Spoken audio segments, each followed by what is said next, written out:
দুর্যোগ প্রস্তুতিতে লড়ব, তারুণ্যের বাংলাদেশ করব প্রতিপাদ্যকে সামনে রেখে জাতীয় দুর্যোগ প্রস্তুতি দিবস 2026 উপলক্ষে শেরপুর জেলা প্রশাসকের কার্যালয়ে অগ্নিকাণ্ড বিষয়ক এক সচেতনতামূলক মহড়া অনুষ্ঠিত হয়েছে।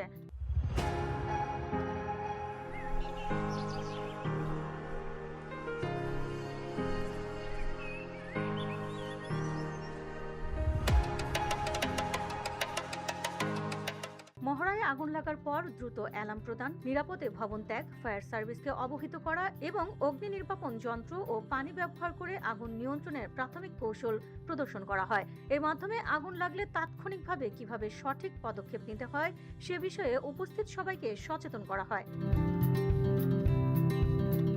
এ সময় অতিরিক্ত জেলা প্রশাসক মোহাম্মদ শাকিল আহমেদ, অতিরিক্ত পুলিশ সুপার নাসরিন আক্তার, জেলা প্রশাসনের অন্যান্য কর্মকর্তা কর্মচারীবৃন্দ, ফায়ার সার্ভিস ও সিভিল ডিফেন্সের সদস্যরা, সাংবাদিক এবং স্থানীয় গণ্যমান্য ব্যক্তিবর্গ উপস্থিত ছিলেন।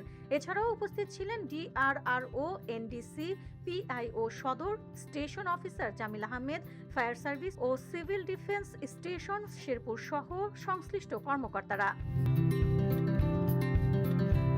VOD Bangla news desk.